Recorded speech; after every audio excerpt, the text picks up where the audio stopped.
La vida universitaria es demandante por sí misma, aunque creo que en nuestra carrera esa demanda se lleva a extremos que pocas veces se ven en otros lados. Hay una concepción social de que el estudiante de medicina debe vivir por y para la medicina, sacrificando tiempo, dinero, esfuerzo y nuestras propias relaciones sin que nada de eso sea importante. Mi nombre es Mauro Saucedo y el día de hoy en Fuera Bata les vamos a hablar sobre la familia. Comenzamos. La vida universitaria. Un nuevo mundo. Amigos. Profesores, Tareas, proyectos, Exposiciones. exámenes finales, la crisis de los 20, la familia Relaciones amorosas. o la LP, engordar, la cruda, Lecturas. pobreza, horarios, Desveladas. Bienvenidos a Fuera Batas, un podcast donde Cris, Mauro. Juan y Regina hablaremos de lo que nadie te cuenta de la medicina. Comenzamos. Y bueno, yo creo que esta concepción social que hay sobre sacrificar todo y que no sea importante, desde mi punto de vista no debería ser así, porque ese modo de ver las cosas nos lleva a dejar en segundo plano a nuestros amigos, a parejas y sobre todo a nuestra propia familia. Para mí hay un claro antes y después en la familia con respecto a la carrera. Antes todos estaban muy acostumbrados a ti, a que estuvieras en tu casa, a que estuvieran todos juntos en reuniones y a que tuvieras pues más disponibilidad para estar con todos o incluso hasta para salir de vacaciones, ¿no? Y después de la carrera las cosas cambian de manera importante. Pasas más tiempo en la escuela, a veces solo llegas para cenar, estudiar y dormir un poco. Y ahora tienes un ritmo pues bastante distinto al que quizá ni tus familiares ni tú se habían sometido antes, ¿no?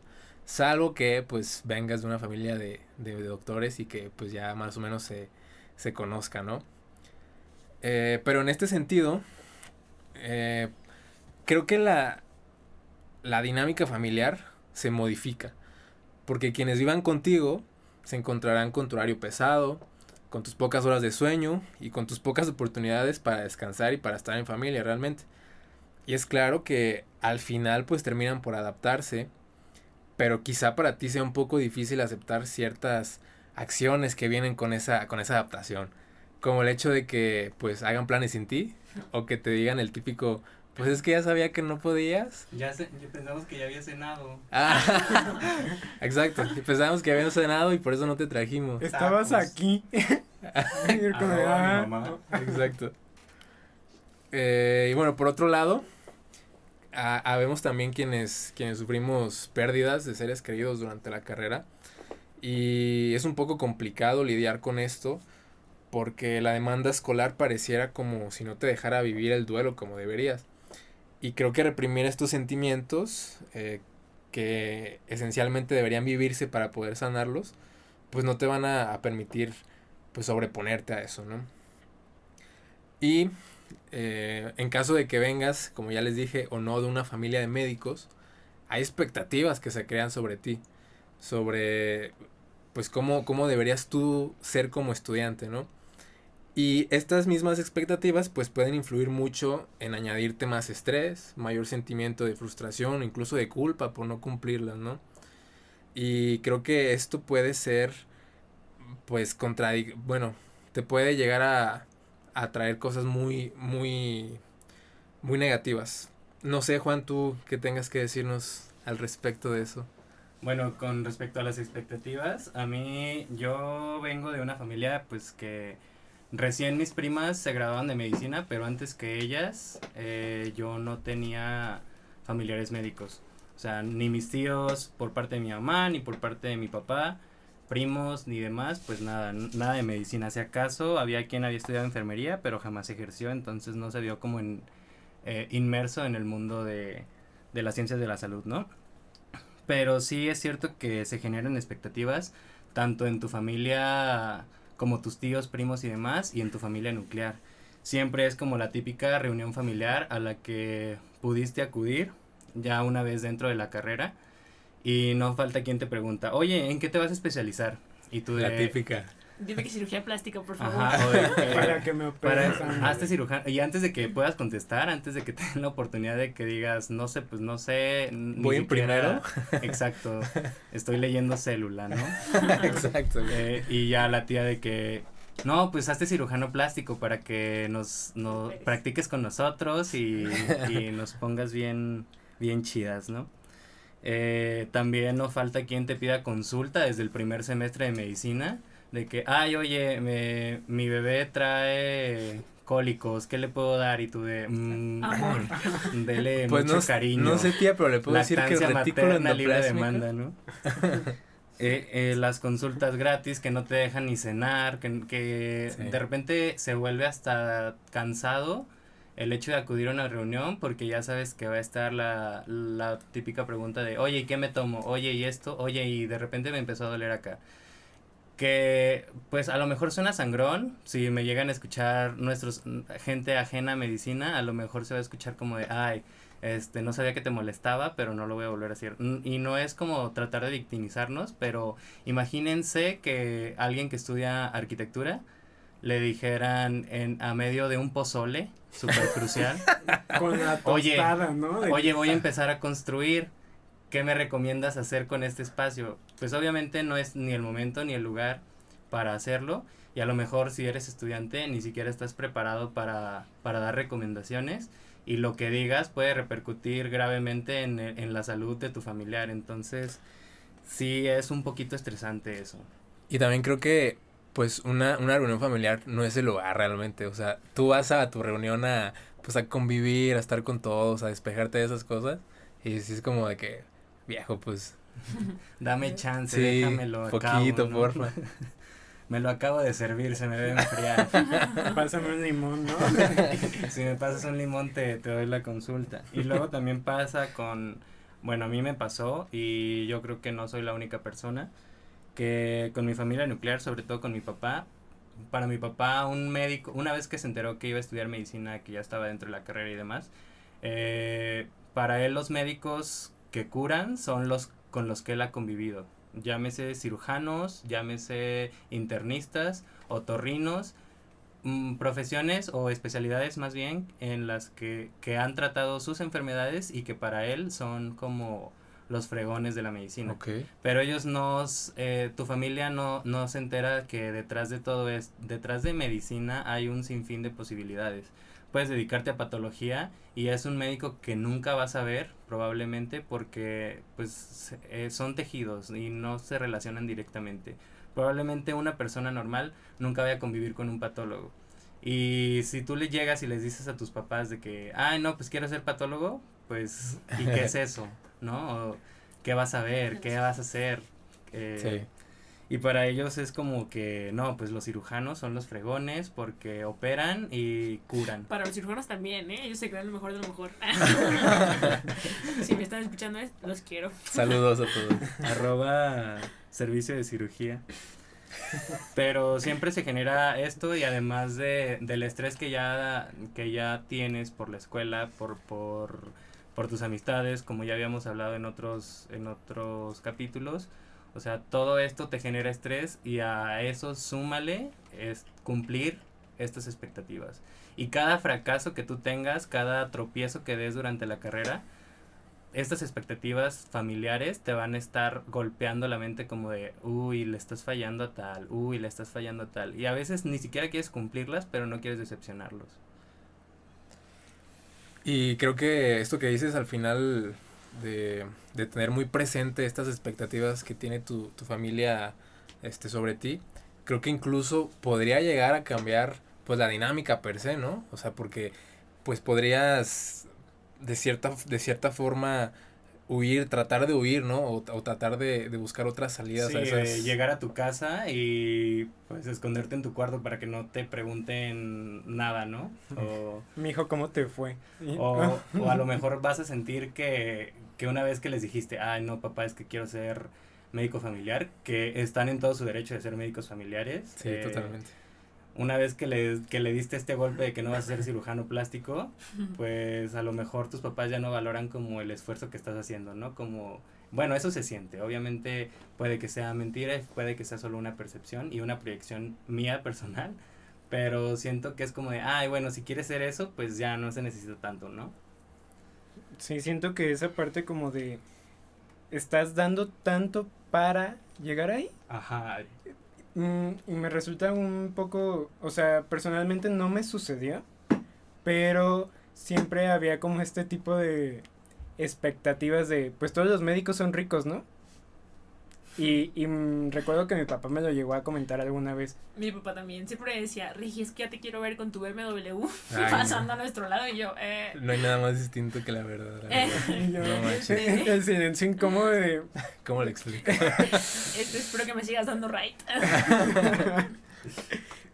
Y pues creo que por ahí podemos empezar, ¿no? Por esa parte de comunicación y el situarlos desde el inicio de no, así no va a ser para todos, o sea, cuesta trabajo como en todas las carreras abrirse camino, principalmente encontrar lo que uno quiere hacer, ¿no? El poder situarte en el escenario de sí, esto es lo que quiero y tengo que vendértelo para convencerlos. Ujú. No siento que vaya por ahí. Digo, no es algo que a mí personalmente me haya costado trabajo porque en cuanto me decidí fue como, está muy bien, lo que tú quieras hacer, nosotros te vamos a apoyar. Y lo aprecio bastante. Fue algo que todavía le dio como más peso a mi decisión en lugar de todavía generarme miedo.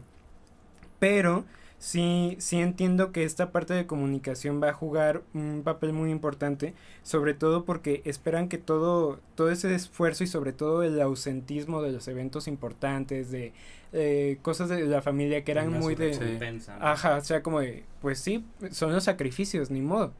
Y así cuesta y así es la vida. Pero conforme vas avanzando te das cuenta que no solamente a mí me pasó que al mudarme había esta falsa sensación de independencia. Fue el llegar a Guadalajara y decir, es que ya vivo yo solo. Que no es cierto, vivía con mi tía y mi primo. Y después viví con mi hermana. Pero se sentía como de, ok, aquí ya no hay papás. ¿Quién pone las reglas? Y te cae el 20 de que las pones tú. ¿Quién hace el súper? ¿A quién le cuesta el súper? Justamente ahí fue donde... ¿Cuánto cuesta el queso? ¿Cuánto cuesta ¿Qué? el queso? Qué caro, ¿no? Yo recuerdo una escena así específica en el súper. Estábamos en el pasillo de el papel higiénico. Ay, claro, también. Y mi hermana me dijo, ahora sí te fijas cuánto cuesta cada cosa y escoges el rollo que se acomode más a tu presupuesto y tus necesidades. Totalmente, Mis güey. necesidades. Qué real. Yo, pues no voy a ir al baño. Ni modo. Es un lujo que no puedo costearme.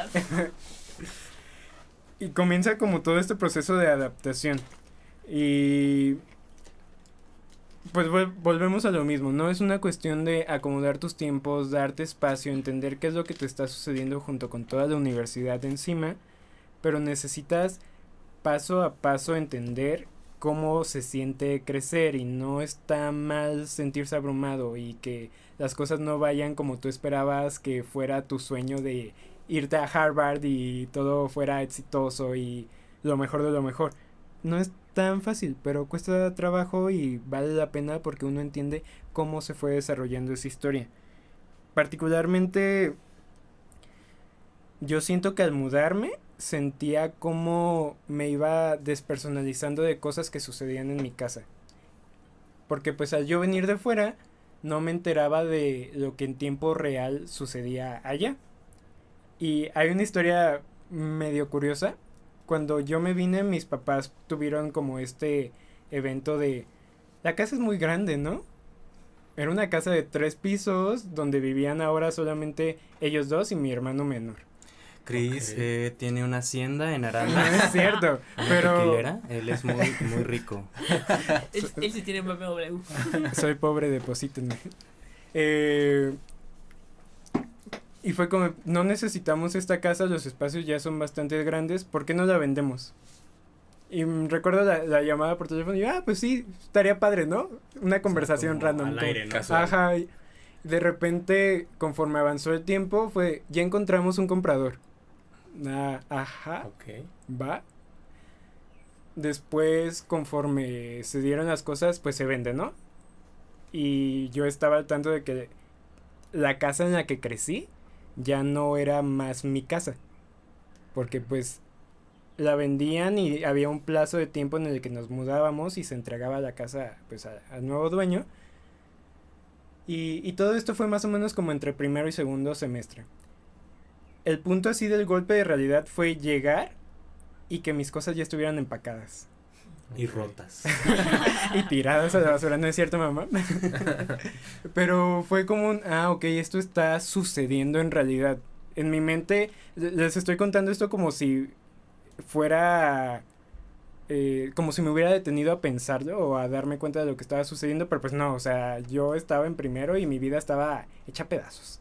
En ese punto, porque pues así es primer semestre de medicina. No es por asustarlos. Pero... Ajá, les va a ir bien, pues, pero espero que sus papás no vendan la casa. Que digo, ese no era el conflicto, sino que no, siento que me perdí ese proceso que ellos vivieron y de repente ya estaban empacadas y al siguiente semestre, cuando vuelvo de vacaciones, creo que llego yo a la Cuaresma y ya vivíamos en otra casa. No, ma. Y me encanta ese lugar. De verdad, voy a Arandas porque amo esa casa y a mi familia, claro está. Es otra hacienda que compraron los papás de Chris. No es cierto. No hay ponis. Todavía no llegan. Ya los encargaron. Pero es como un ejemplo que yo les puedo poner de no se pierdan todo este lapso de cómo van sucediendo las cosas, inclúyanse, siguen siendo parte de su familia aunque estén tan ocupados, aunque no sé, o sea, la vida va a continuar al final de cuentas. Y tengo un ejemplo muy similar en cuanto a ese tipo de pérdidas de momentos especiales. Cuando yo estaba en primer semestre, nació mi sobrino. Pero nació en finales, bueno, no, en como los exámenes de primer... Parcial. El primer parcial, exacto. Y fue con...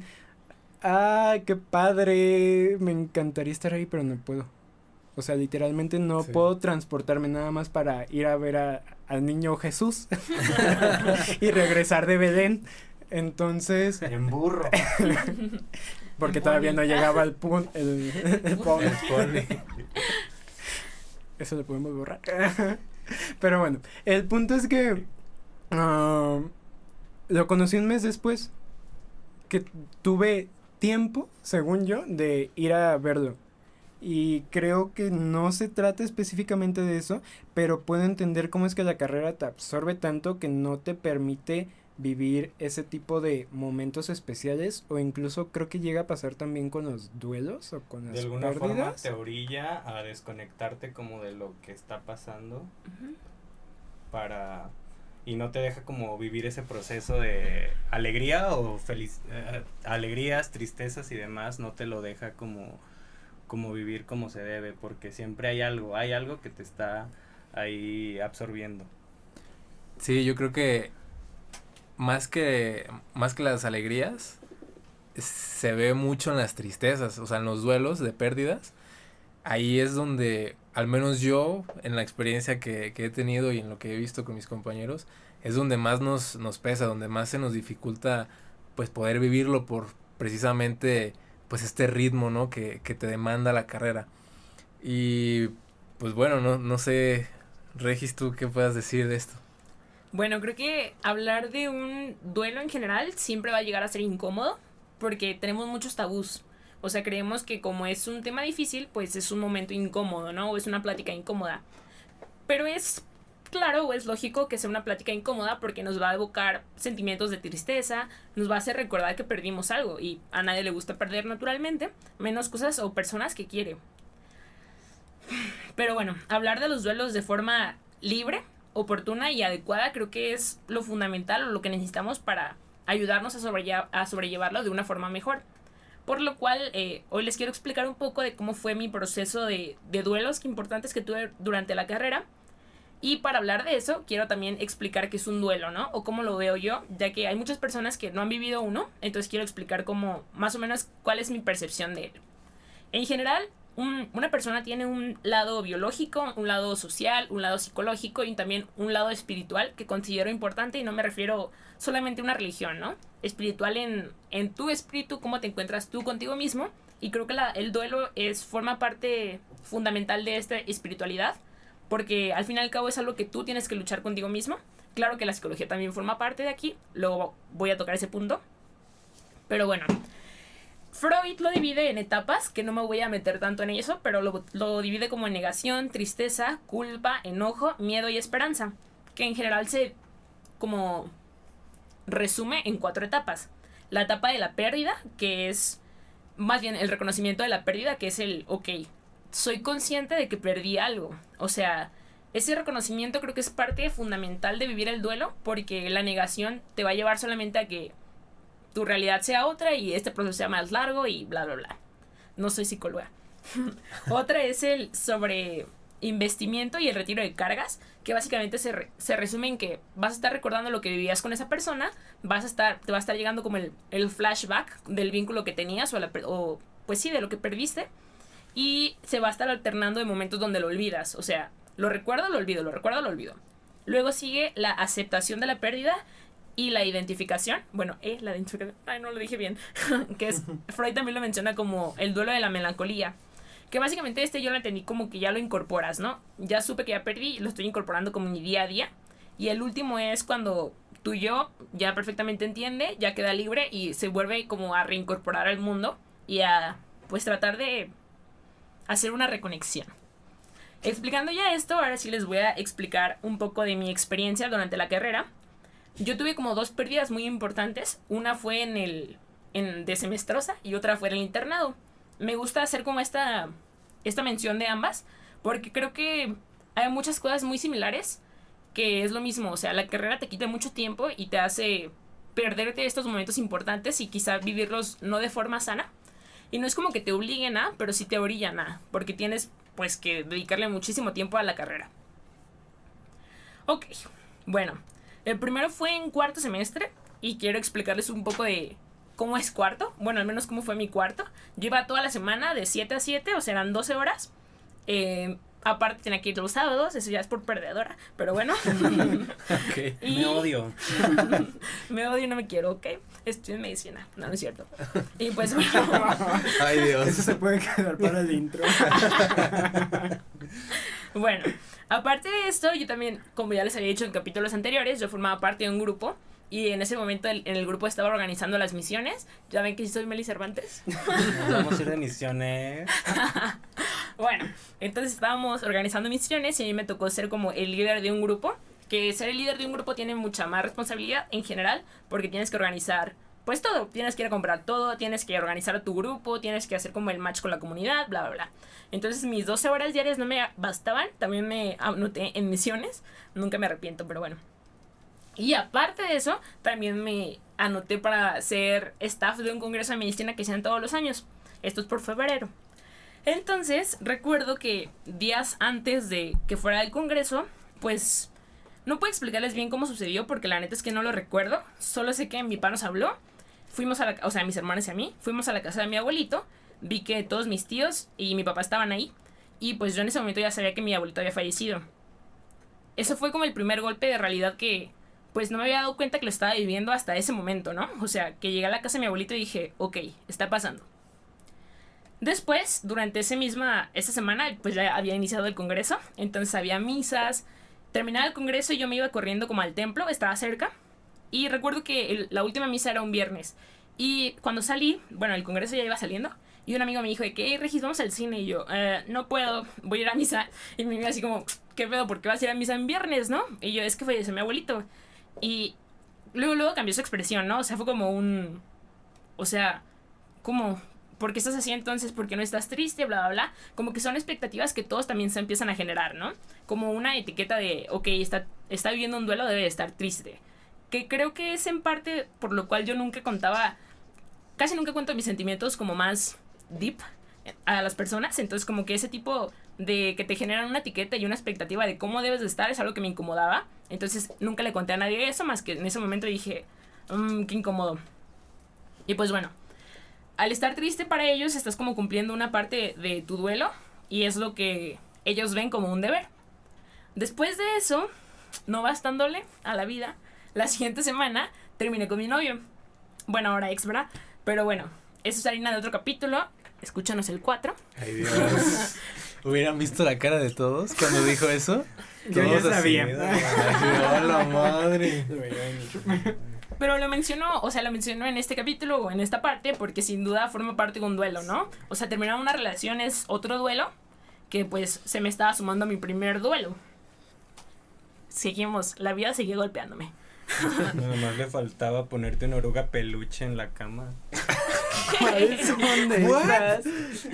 Juan, qué ¿Qué clase de duelo es eso? güey, qué específico, güey. No, la verdad es que no entiendo de qué hablas. No, pero bueno. suena peligroso. Ok. Pero no les pasa a nadie, de verdad. Perdón, Regis, continúa, No por se favor. preocupen. Bueno, el tercer acontecimiento de este suceso era, yo ya me había ido de misiones, ¿no? Todo incre. Y cuando iba regresando de misiones, como la primera semana más o menos, solo, o sea, tampoco les voy a explicar todo mi proceso, pero mis papás se separaron, ¿no? Entonces fue como un, what the fuck, ¿qué está pasando? O sea, yo creo que eso fue como en 2 meses. Y también parte importante de este punto y por lo que lo quería mencionar es por lo que menciona Chris, ¿no? Tú te despersonalizas como de la situación que está pasando en tu familia o no te das cuenta de qué es lo que está pasando, porque en realidad yo me fui de misión y ni siquiera sabía qué era lo que estaba sucediendo porque te vas 7 días sin enseñar a un cerro, Meli Cervantes, pero bueno. La mejor experiencia. Tienes que vivirla. Eso iba a decir. Que nadie se los cuente, vívanlo. Y pues bueno, el cuarto y el último, porque no, ya otra estaría pasada de lanza, ¿no? Una tía que yo creo que para la mayoría de mis primos era como una segunda mamá. En ese momento, bueno, no en ese momento, antes había sido diagnosticada con cáncer. Aquí en Guadalajara le dijeron que no podían hacer nada por ella, pero en Ciudad de México, en el Salvador Subirán, gran hospital, le dijeron que ahí sí, y ahí le dieron un tratamiento, ¿no? Entonces mi tía había empezado su tratamiento en ese momento, mi mamá se iba a Ciudad de México a ayudarla, o sea, se quedaba con ella un montón de días, era el momento de la separación, entonces toda mi dinámica que yo ya estaba acostumbrada de que, pues somos un chingo de hermanos, perdón por la palabrota, entonces de estar acostumbrada a que mi casa estuviera llena todos los días y que siempre hubiera gente a mi alrededor, pues de repente era yo sola, ¿no? Mi mamá tampoco estaba, mi papá evidentemente tampoco, y pues creo que ese fue el momento donde me di cuenta que vivir un duelo en la carrera es muy difícil. O sea, yo iba 12 horas a la escuela, nunca me di el tiempo de decir, ok, esto está pasando, creo que era consciente, ¿no? O sea, pues fui consciente de que eso sucedía, pero nunca me di el momento de vivirlo, que es la parte más importante de un duelo, sentir lo que está pasando. Entonces yo en todo ese tiempo nunca me di cuenta de que era lo que estaba sucediendo, pues porque según yo estaba como ocupada o me estaba distrayendo, cuando en realidad estaba evadiendo lo que estaba pasando. Pero pues bueno, tardemente, y esto es algo que les puedo aconsejar que no hagan, duré como 2 semestres sin afrontar la realidad, porque luego pasé de cuarto a quinto, y en quinto era un gran semestre, también iba como 12 o 14 horas todos los días. Ese semestre la verdad me gustó mucho, pero bueno, era lo mismo, ¿no? Yo no me di tiempo para nada, solamente lo vivía pues como fuera al paso, o sea, estaba pasando, pero nunca fui consciente de lo que estaba sucediendo, ni lo sentía. Hasta que llegué a sexto, que en sexto tenía muchísimo tiempo libre. Ni siquiera sé por qué, pero yo tenía muchísimo tiempo libre.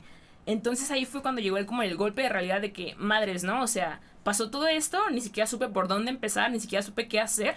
Solamente vi que pasó y pasó. O sea, nunca me di el tiempo y eso es algo que les aconsejo que hagan. Dense tiempo para ustedes. Ustedes son lo más importante antes que la carrera y todos sus sentimientos que están pasando son mucho más importantes que la carrera. Si ustedes necesitan un semestre, tómense el semestre, o sea, su salud mental es más importante que nada y los sentimientos que están viviendo en ese momento son más importantes que nada. En sexto yo ya no sabía qué hacer, o sea, de verdad fue mucho en muy poco tiempo y yo tenía muy poco tiempo, ¿no? Entonces no supe cómo resolver mis problemas en ese momento. Y me acuerdo que fui a hablar con mi papá, ¿no? Y le dije que, pa, la neta es que quiero ir al psicólogo. Y yo estaba llorando, ¿no?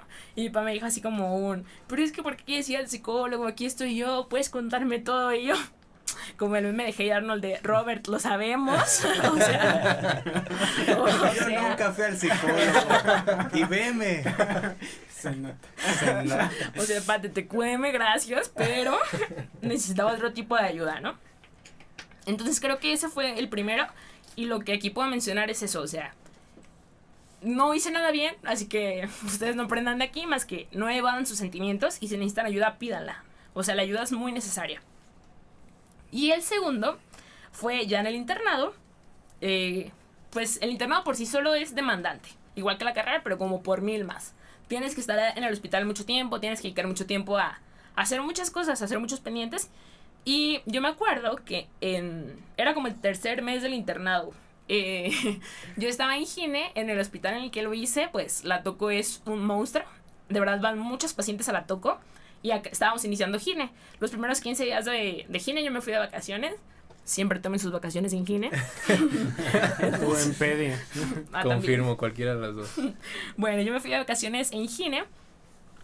Y cuando estaba de vacaciones, me acuerdo que nos marcaron y nos dijeron que mi tía, la que les había mencionado antes, pues ya, o sea que en cualquier momento podía fallecer, bla, bla, bla.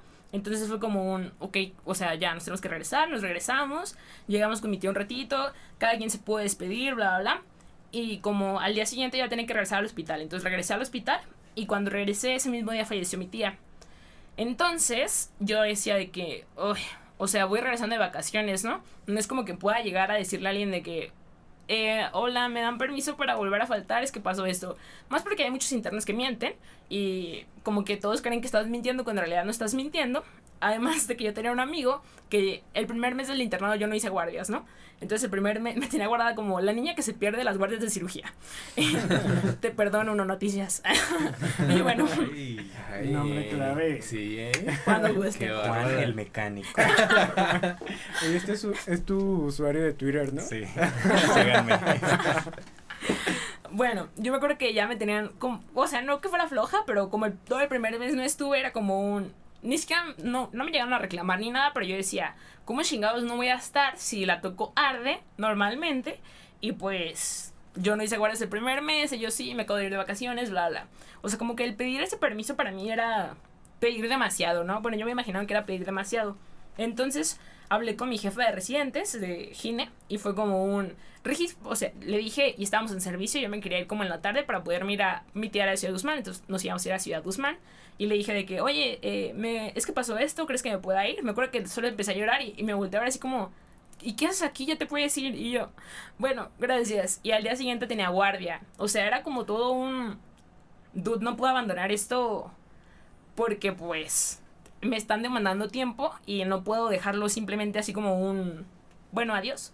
Entonces me fui. Recuerdo que solo pude estar en esa misa y ya no pude volver a ir porque pues tenía guardia, posguardia, servicio, bla, bla, bla. La preguardia, preguardia, no sé cómo funciona, pero pues estaba muy, muy full. Y fue, creo que lo mismo, pero sin darme cuenta. O sea, repetí el mismo patrón que repetí en cuarto. Ajá. ¿En qué semestre? En cuarto. O sea, sucedió lo mismo. No tuve tiempo para vivir mis sentimientos. No tuve tiempo para darme cuenta qué era lo que estaba sucediendo. Pero estaba sucediendo, ¿no? O sea, una pérdida siempre es importante. Y creo que te va a pegar mucho más cabrón si no la vives en el momento que tienes que vivirla. Entonces, solo lo evadí hasta que llegué a un servicio no tan demandante y dije, madres, o sea, esto fue lo que pasó. Y ahora, ¿cómo voy a volver a solucionar esto? Para este momento ya tenía como muchas herramientas que yo había trabajado en terapia antes, bla, bla, bla. Entonces ya creo que ya podía avanzar un poquito más sola. Pero es el mismo punto, o sea, quiero concluir en lo mismo. Al menos considero que en la carrera de medicina es pesado vivir un duelo porque no tienes tiempo.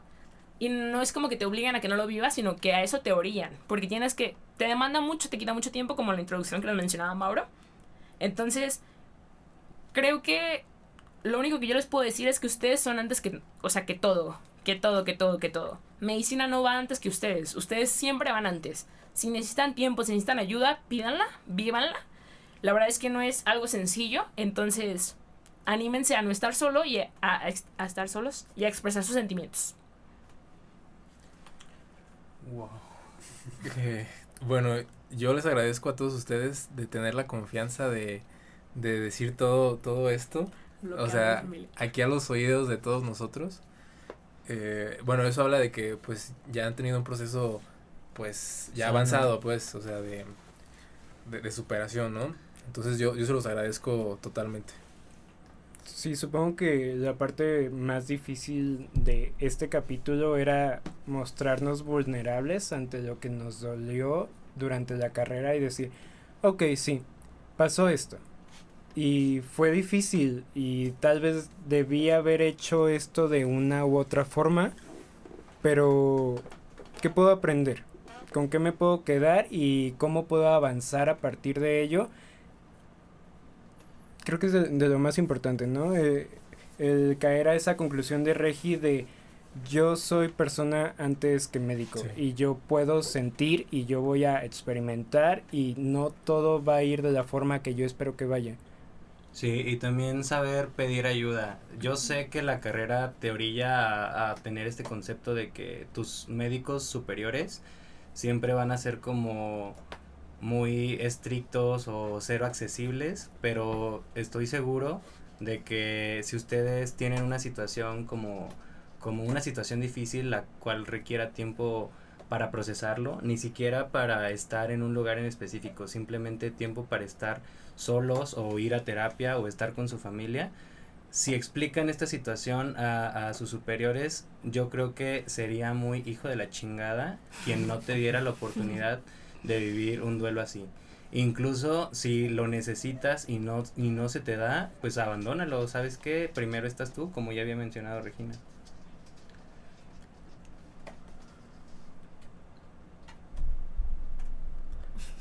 Bueno, sin duda, la forma en la que nos impacta la carrera en el ámbito familiar puede llegar a tener mucho peso en todos nosotros. Es un escenario fuera de la zona de confort de todos y hay diferentes formas de adaptarse a él. Y de todo lo que platicamos, creo que podemos rescatar varios aprendizajes. El primero es que es claro que las expectativas que tu familia tiene sobre ti te afectan en el modo en el que basas tus decisiones. Y el hecho de no poder cumplir con ellas nos puede llegar a angustiar. Por eso creemos que más que intentar cumplir con las de tu familia, te enfoques en preguntarte sobre las tuyas, sobre las que te van a hacer sentir plenitud y felicidad. Cumple con lo que tú esperas de ti y no determines tus acciones en función de las expectativas de tu familia. A fin de cuentas, tú eres quien lo va a vivir y tú eres la única persona que va a poder satisfacerlas. Otra es que si bien podemos estar más alejados de nuestra familia, es importante mantener una buena comunicación desde el principio. Tener una base sólida de comunicación nos puede ayudar a tener una red de apoyo pues funcional que nos amortigua el camino que estamos por comenzar. Y por otro lado, esa comunicación debe estar basada en un ambiente que les permita pues transmitir lo que se desea. Diría yo que los ingredientes para poder llegar a eso son la confianza, la sinceridad y el amor sobre todo, ¿no? Creo que con esta combinación de estos tres ingredientes, la comunicación puede fluir de una forma excepcional. Y por último, pues sabemos que las pérdidas siempre son dolorosas y que todos lo vivimos de una forma distinta. La carrera puede llegar a ser tan demandante que te impide vivir tus emociones para cumplir pues con lo académico. Y yo creo que es un error que nos puede hacer pagar muy caro después y que definitivamente no debe ser así. Por eso creo que es bueno invitarlos a todos ustedes que se den la oportunidad prácticamente de vivir sus duelos y a sanar lo que tanto les lastima. La carrera no se va a ir a ningún lado, ahí se va a quedar siempre, pero tu salud mental sí se puede deteriorar sin problemas. Y así retomando lo que decían ustedes, si necesitas darte un espacio, pues dátelo. O sea, creo que al final de todo lo más importante siempre vas a ser tú. Y recuerda que pedir ayuda es un acto valiente y humilde. Y en este camino pues no estamos solos. Y sepan también que somos más fuertes de lo que creemos. ¡Wow! Gracias por escucharnos una vez más en Fuera Batas. Esperamos que hayas disfrutado este capítulo, así como nosotros disfrutamos compartirlo. Si les gustó, se lo pueden mandar a algún compañero, algún amigo. Y nos pueden seguir en nuestras redes sociales, @fuerabatas, en Instagram, Facebook, Twitter y TikTok. Compártanos sus experiencias en los comentarios. Adiós. Adiós. Bye.